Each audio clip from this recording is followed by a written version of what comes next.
Ang programang ito ay rated SPG. Striktong patnubay at gabay ng magulang ang kailangan. Maaaring may masiselang tema, lengguwahe, karahasan, sexual, horror o droga na hindi angkop sa mga bata. Sinabi nga dito ni Annalyn kay Giselle at RJ na tumatawag nga itong si Carlos dito kay Zoe.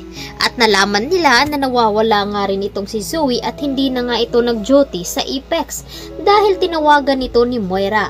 At agad naman sinabi ni Moira na kailangan niyang pumunta doon sa lugar kung saan nila itinago itong si Lolo Pepe.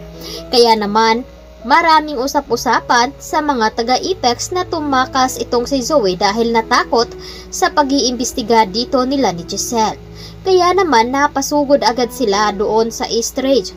At nagalit naman itong si Carlos dahil nga nawawala daw itong si Zoe dahil sa pinagbibintangan nga daw dito ni Annalyn.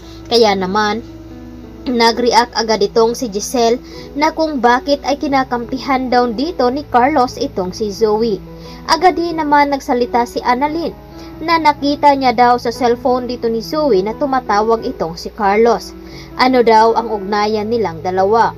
At nalaman dito na si Carlos ang nagsabi dito kay Zoe na nasa Apex nga itong si Annalyn.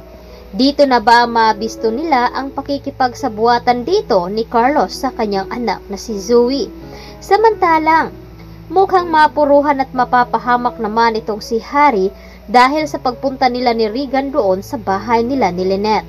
Ang hindi nila alam na merong mapanganib na nangyari dito kay Lynette at hawak siya ngayon ng mga armadong lalaki.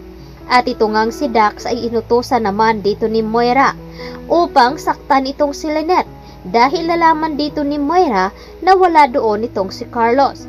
Hanggang sa sinuntok nga itong si Lynette sa sikmura at agad naman sinabi dito na pagnakawan na lamang nila itong si Lynette dahil mukhang mayaman naman daw ang kanyang napangasawa na si Doc Carlos.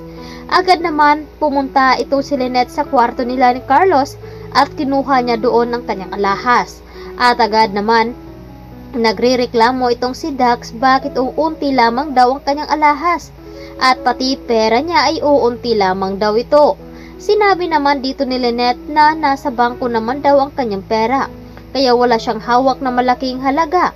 Kaya agad naman kumuha ng kasama dito ni Dax ang mga gamit dito ni Carlos sa kabilang kwarto at doon nga nakatago ang mga relo nito at ibang mga alahas. At nakita nga dito ang safety box na tingin nila ay nandoon nga ang pera na tinatago dito ni Carlos.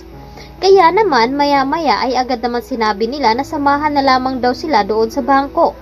Ngunit biglaan naman sila nakarinig ng tunog ng isang doorbell doon sa labas dahil hindi nila inaasahan na may bisita pa pala itong si Lynette at ito ngang si Regan at Harry.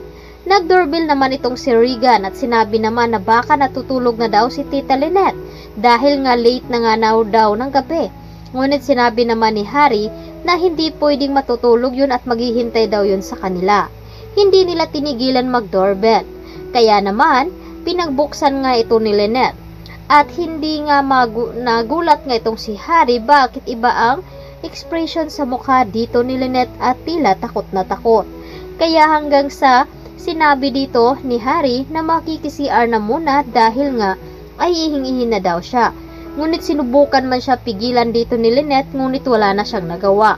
At dito na nga matutuklasan ni Regan na mayroon palang ng loob sa bahay dito nila ni Lynette. At dito na nga ba mapapahamak ang mga ito? Kaya ito ang dapat nating aabangan ngayong Lunes dito lamang sa Abot Kamay na